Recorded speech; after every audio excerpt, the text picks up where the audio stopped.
Welcome everyone back to another DanMachi Memoria Freese video. My name is D-Free. Here today we're going to take a look at the brand new characters that just came out on the Goshes, and we'll be back for some summons as well. So hope you guys enjoy. Hit that subscribe if you are a fan of the game, of the series, and want more content, because I'm going to give it to you.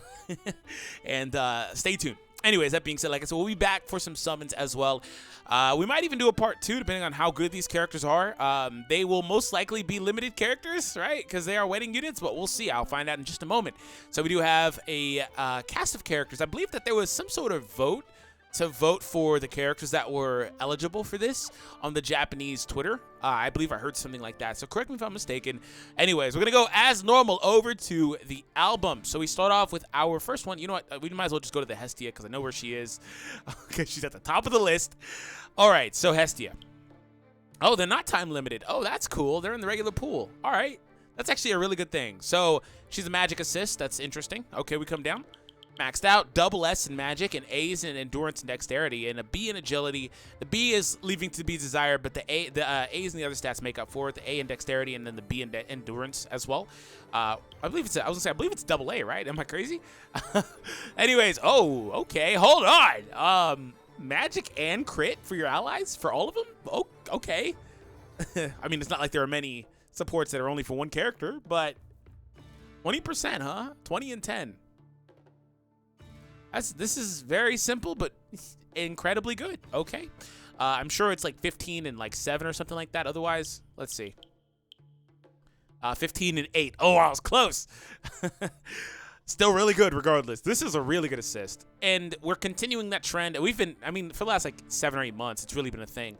Where it's really evident that newer assists are just better than older assists in a lot of cases, because there are assists that, for example, just do the damage bonus. I believe that one of them is a Freya, right? She's just a magic bonus. Like, for example, oh no, this one is magic and agility. But there are characters that just, long story short, do a singular thing that were pretty solid, you know, back upon launch. But they're still good now, but not as good, right? So there we go. I believe she was the only assist. Oh, no. Okay, so Seer does have an assist. So Seer, she's an agility-centric one. That's interesting, which means she's probably going to balance in just about everything, and she does. Okay. Okay. By the way, Seer like an extra thing. What, dude, bro?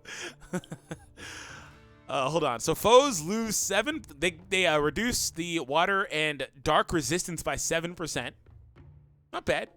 But allies water and dark types pick up 15. Ooh, I like this assist. I really like this assist. It's good in a team where you're running both of those elements, but it's also good in a singular element team. Getting attack damage is always nice. Ever since they've like kind of introduced that, or as making it like ever since they started making it more of a prominent thing, I've been really loving that, the attack damage bonuses. Because it's an entirely separate thing that you can stack, right? Alongside, like, you can't stack it.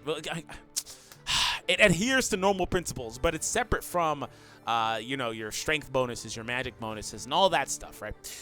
So that's cool. And then the resistance down is nice. Probably 5 and 10 otherwise. Let's see.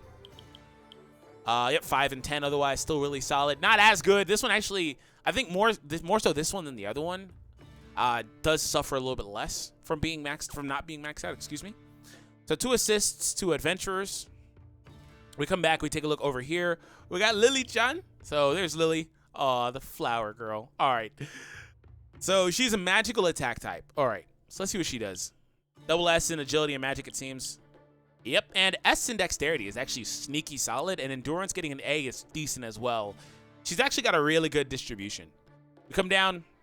So, her first skill, Ultra Water Magic Attack with an Ultra Penetration Rate and Seal, 30% Seal Rate. It's always nice to get a Seal Rate kicked in, right? So that's nice to see, even though 30% is basically 1/3 of the time.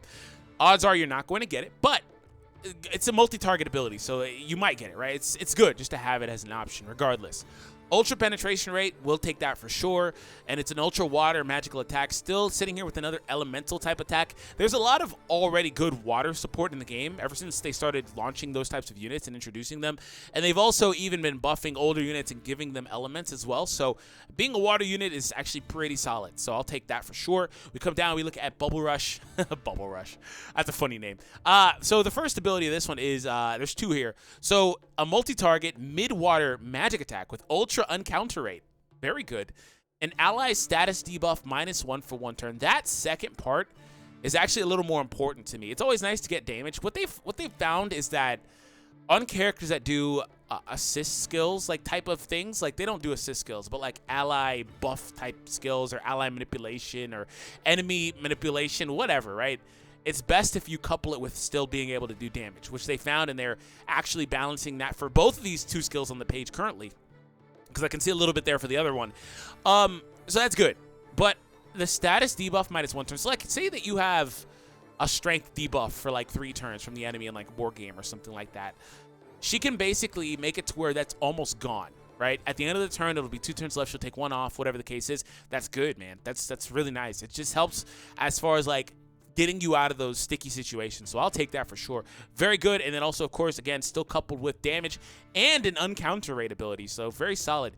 Wipe away here, fast, low water magic attack. So it's not going to do too much damage, but it will basically get priority out there. It removes all guard rate and heal buffs, except for assist skills.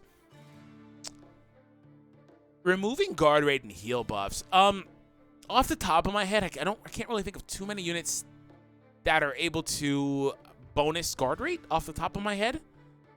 Specifically guard rate, right? Because that's a little bit different than a couple of other stats that are similar.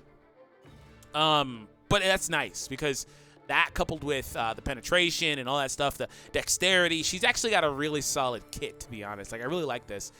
They can't even counter back. She has a high penetration rate. She lowers their guard rate. Well, if they had any sort of buffs there, but still, like, that's really cool, man. And heal buffs. So like heal buffs, what comes to mind for heal buff? The amount of which you heal, I believe, is what they're implying. So there are some characters that can make it to where you heal more. I'm guessing that's what they're implying. If that's the case, correct me if I'm mistaken, but if that's the case, it's not super impressive. Unless that applies to characters like the other Lily, that's really common, right? But otherwise, Wipe Away is a solid ability. We come down to the final ability here, Hydro Blast, high water magic attack, and allies magic and water attack damage plus 30% for 2 turns. That is a nuts ability. That is a nuts ability. And also because they're adding magic and water. Like, they're not just saying water attack damage. The added magic in there is really good because it allows for more versatility for characters that are not just water-based. That's good, man. Forestall, magic and agility, 15% crit damage. Ooh, nice. Crit damage is pretty cool. She has Plant Killer for the people that need that, and Rigid has a bunch of other stats, and she has fire resistance. I actually really like that Lily. She's awesome. She's awesome. At this point, though, I'm just going to keep saying, I don't really...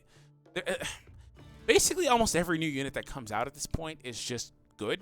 Like, I don't think that goes without saying. I don't think that I need to say that, right? I don't think I need to specify that. But for the record, if you were wondering, like, I'm not trying to say everything is good. Obviously, some things are better than others, but, like, seriously, every unit basically is good at this point. So we're going to come down. Strength and agility, double S. Very good. And then the S for dexterity, those are basically optimal for your physical attack type units. Getting those 3 stats, getting S's, so that's really solid. We come down and we take a look at her skills. Another water element unit, but this one's a physical one, a water physical attack type unit. So ultra water physical attack damage plus 50% per each self strength buff skill. Ooh. But she only has, okay, so I can't really gauge the, and by the way, it looks like she's a boss killing type unit. She's a single target. Single target units aren't bad. They're just not so great in modes like War Game, but they're really good in like Record Buster, for example. Also Tion. You need to put those away. But I need to read the rest of her kit to really see the full effect. We'll come back to the special because she has self buffs in here apparently. So Rumble Dance. First skill, mid-water physical attack, and self, strength and water attack damage, plus 50% for 4 turns. 50% is quite a bit, especially when you couple that with the fact she's getting 2 stats bonused. The attack damage for water element moves and the strength. Very good. Because there are units that, again, they might not have an element, but they'll boost their attack by like 75%. I'd have to see how this averages out, the double 50 versus the stagnant 75. But still, man, this is dope. And for 4 turns, that's long enough. We come down, Bridal, Path, Dash. Again, they're all single target moves, low water physical attack, and allies damage received. Attack type, all targets, minus 25%. Ooh. That's shades of Osfi, huh?